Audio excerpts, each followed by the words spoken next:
Hello everyone and welcome back to the channel. This one is going to be a combination of war number 5 and war number 6, and then at the end we're going to show the loyalty cost for the first half of the season. Now the reason I'm combining these wars is because this first one, war number 5, which was against for Loki, unfortunately my screen recording failed for the second half of the war, so I only was able to get the first 2 fights. It was a relatively short war for me anyway, so you're only going to miss 2 fights, and I'll do my best to kind of explain how they went. But we're going to just kind of go through this fight by fight, and then I'll tell you the results of each war, and then at the very end we will look at my spreadsheet to see what the first half of the season cost. So we've got some Apocalypse fights here. We don't have Cable, so we are not going to have Apocalypse at his utmost power. However, he is easily going to be able to shut down this masochism node, even though it's a new node called masochism over time, which instead of an instant buff of regeneration, it's like a regeneration over time buff, like a normal regen buff. He still completely shuts down masochism. And I am using power back boosts here. And for this fight in particular, I am using invuln. Just because of the unstoppable armor tactic. There's always the chance that we can mess up, and I don't feel like I need to do a power start 1 for this one.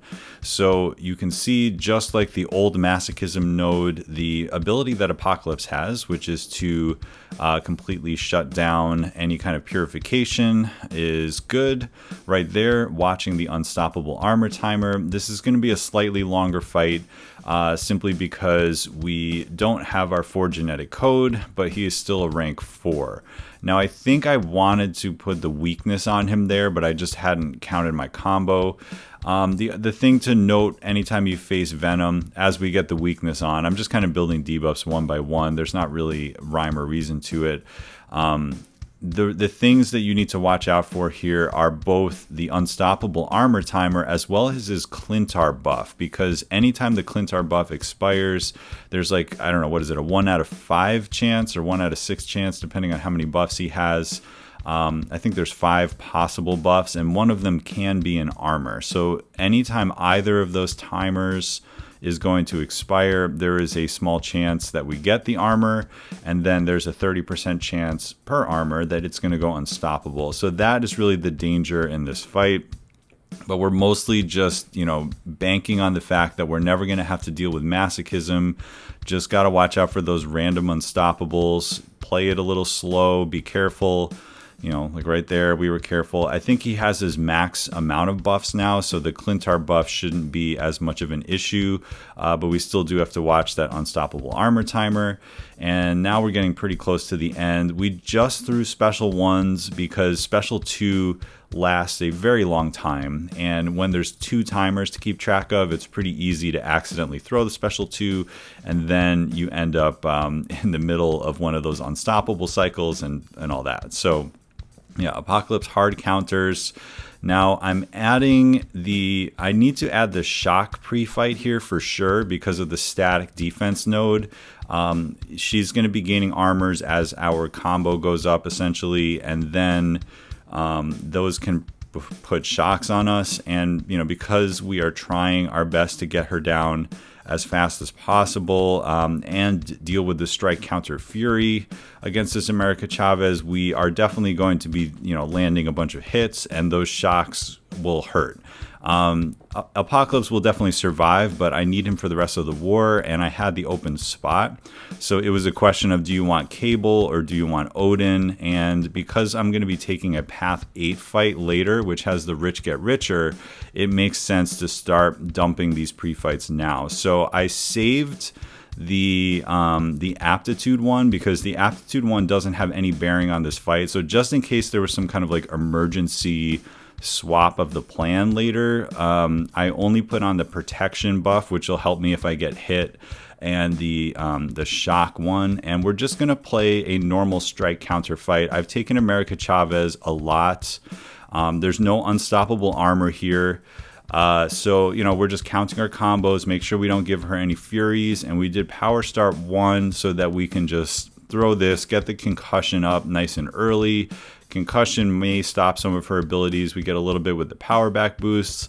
I just like to kind of parry or block the special one so that we don't proc any decks, which will give her Mystic Dispersion.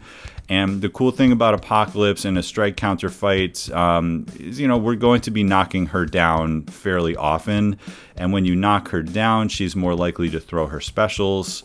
And this just becomes like a very standard strike counter Fury fight because we're turning off the masochism and we are basically able to easily control strike counter, by doing a heavy and then some short combos. So yeah, right there, I don't think I should have heavied there because now that was a mistake. Obviously, I kind of forgot what I was doing with the strike counter. So now she did start to build a couple Furies. The concussion stopped that a little bit, but not completely. And she goes down. So yeah, compared to Man-Thing on that node, that was a lot easier. But anyway, unfortunately, that's going to end this war. The other fights that I took were on path 8, I believe. I took a Silver Surfer, and then I used Sorcerer Supreme to take down another Super Scroll Mini. So you've seen me do that a bunch. It was on node 53. And next up, this is war number 6, and we're going up against Matrix here. And they had a very interesting set of bans. So at least for me, Apocalypse being banned was, usually a big deal. But they did not ban Ghost. And we're going to see in this war, which ended up being a little bit of a boss rush. Just me and I think 4 other folks made it to the boss island to kind of get rid of the global. It ended up being a Ghost war for me, as well as one fight with Wasp and one fight with Kingpin. So this first fight is a Professor X on the Aggression Prowess node, and this is one of these fights that we just call, you assign the champion called Don't Die. It's just like, there's not really a lot going on this fight. His special 2 isn't that dangerous. I mean, obviously, if you get hit with a Power Focus 2, special 2 with prowess on him, it's going to hurt. But that's sort of like a don't get hit situation. So we throw the invuln on just in case. I mean, we would still take a bunch of red damage from his special 2. But yeah, I decided to use Wasp here. I really could have used almost any of the champions. I mean, even Ghost if I was just wary of the vigilance. But Wasp actually has probably the most damage per hit. And we have the very easy openings here. With being able to chain our heavies. We have the weaknesses putting on him as well. We triggered the falter there, just we're careful as we got out of the way. And then yeah, we're basically trying to just get to our special 2 before the fight gets too out of control. I will mostly be doing like parry, medium, and then heavy, as just notice mind control started, so we have to be just a little careful here. He's going to continue to throw specials, waiting out the mind control. But notice that when he has a little bit of buildup of prowess, which is going to happen, I am going to try to combo him a little bit more. So he does have a ton of prowess here, so I'm going to do closer to a full combo into the special 2. This is going to do a ton of damage, and it gets rid of most of his prowesses. But yeah, good dexes are really the key here. I had the power back boosts on, but they really were unnecessary. So that's an example of maybe like a little bit of a waste of loyalty, in my opinion. Which we will talk about at the end with the spreadsheet. But yeah, Wasp, again, we assigned the champion Don't Die, and I didn't die, so it all worked out. I don't have to heal up Wasp, I don't have to use Wasp again, and all is good. So now this is my first time using Ghost in like 2 seasons, basically, because she has been almost banned every single war, and then I think the one time she wasn't banned, I wasn't assigned her.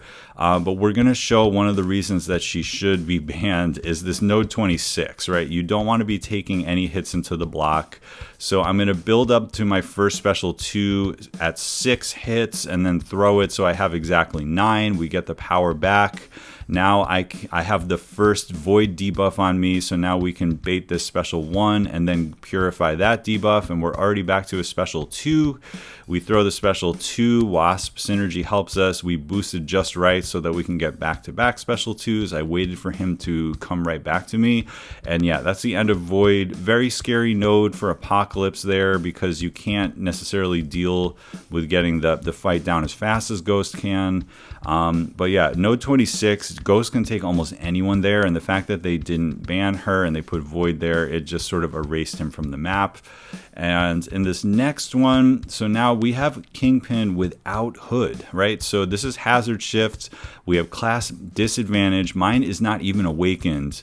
And we're going to see how absolutely beast mode Kingpin is, even without the Hood synergy.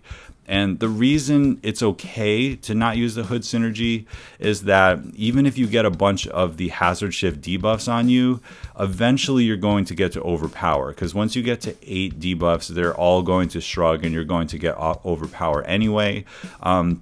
So we're going to just, like, I start off trying to see if I can get some easy openings. We got one there.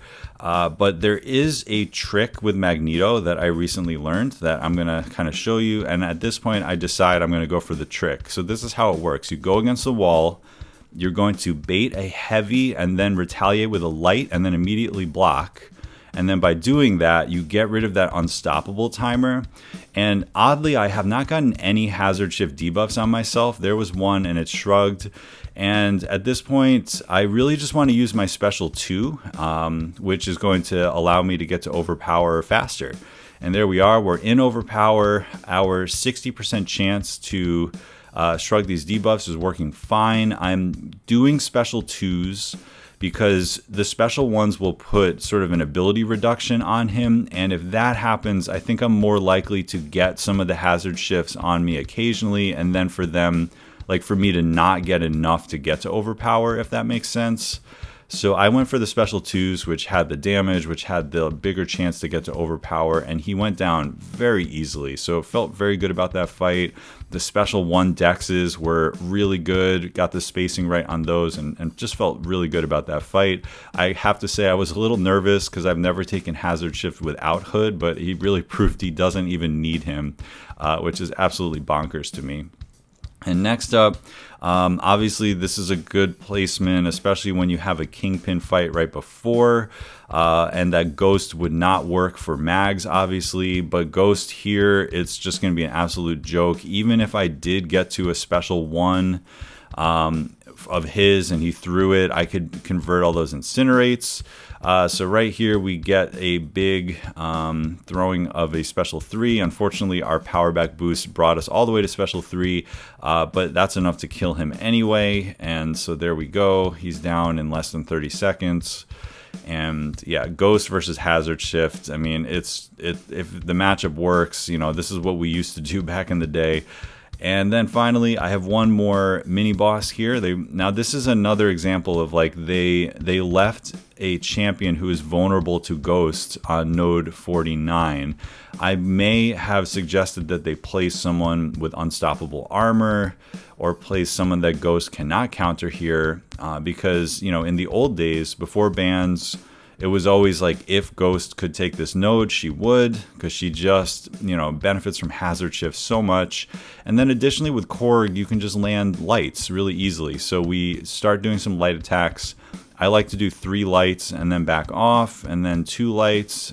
And then, you know, hopefully we get enough debuffs. And here we actually had too many furies, so we went red. I should have perhaps dashed back one more time to convert one more fury, and if I had done that, he may have actually died from the special 3, but he has 2% left, and I'm like, you know, don't mess up this fight, dude. Just don't mess it up. So yeah, we just bait this, and then I don't even care that I retaliate with a medium because he was basically dead anyway, and that's going to be the end of Korg. So yeah, interesting wars. Got to use Apocalypse, got to use Ghosts.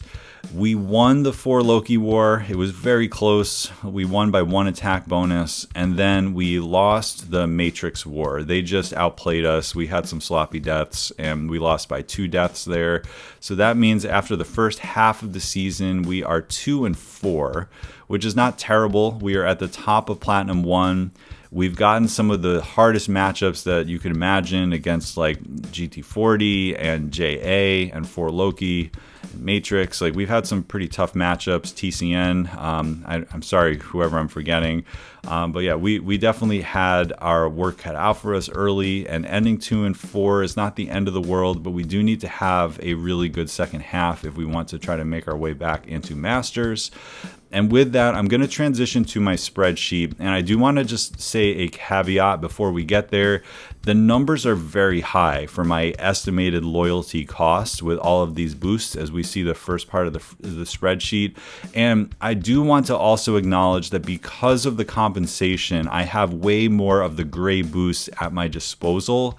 And also, I have the ability to buy class boosts almost indefinitely.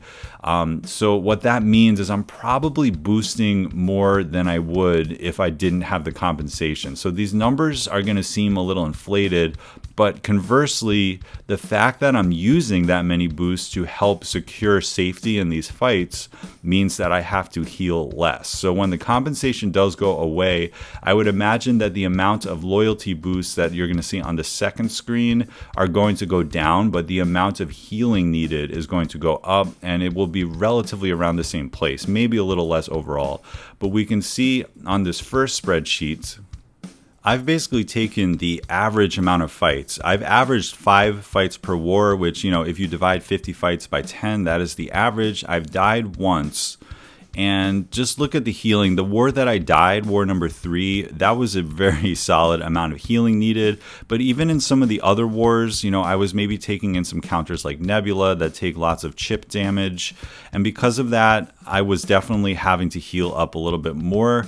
But even those wars where you just use 1 potion, that's 9,500 loyalty. I mean, that's going to add up even if you just use 1 potion. But you can see if you have to do any substantial amount of healing and reviving, it's really going to add up. So next, we're going to move on to the boost portion. And here you can see the point that I made very early on, which is that we already had a pretty substantial loyalty economy based off of these special boosts, these power back boosts, and these gray boosts.